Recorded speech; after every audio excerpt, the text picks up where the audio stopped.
Right, of course, we start with the big news coming out of Chelsea this morning. Their record goal scorer, Frank Lampard, has accepted an offer to manage Chelsea until the end of the season. He's going to be taking training today, we believe, and our chief reporter, Kaveh Solhekol, has a bit more on this.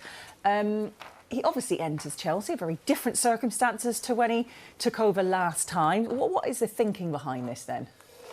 Look, I think the thinking is that Chelsea have a short-term issue, that they need somebody to take charge of the team until the end of the season.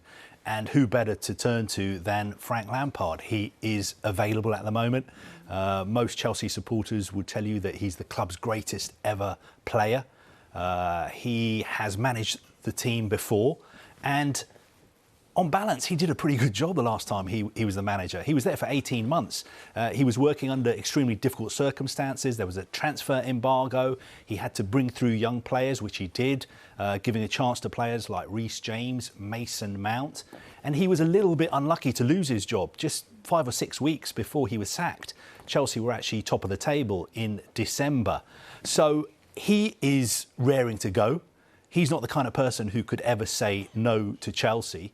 So when the call came, of course, he said, yes, I want to do this job, but on the understanding that it's only going to be until the summer. Nothing has been discussed about him being the permanent next head coach of Chelsea. But I just think it makes sense for everybody. It makes sense for Frank Lampard, it makes sense for Chelsea, and it makes sense for the Chelsea supporters as well. You know, immediately there's a bit of a buzz back around the club. You've got the feel-good factor again, and Chelsea supporters will be looking forward to supporting the team and going to Stamford Bridge, and also watching them against Real Madrid next Wednesday. Yeah.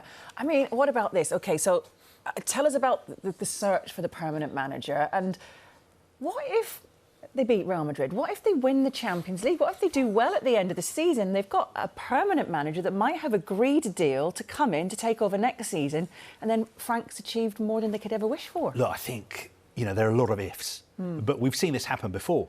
Roberto Di Matteo stepped in to become the interim head coach, and he ended up winning the Champions League as well, and he got the full-time job. Even Thomas Tuchel, when he got the Chelsea job, you know, when Frank Lampard was sacked, within a couple of months, he'd won the European Cup as well. So there is history of this kind of thing happening at Chelsea. I think it would be a big decision for the owners to take if Frank Lampard, for instance, won all his Premier League games, won the Champions League as well. Could they really say goodbye to him and appoint somebody else?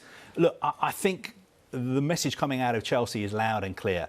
I think Frank Lampard is going to stay until the summer, but the process to identify and appoint a new head coach carries on. Okay. Frank Lampard is aware of that. It gives Chelsea some breathing space and some time to make sure that they get the right man. Because last time round, it was very rushed. It was only a matter of hours between Tuchel being sacked and Graham Potter being appointed. This time round, they want to make their time, take their time, make sure they get the right person.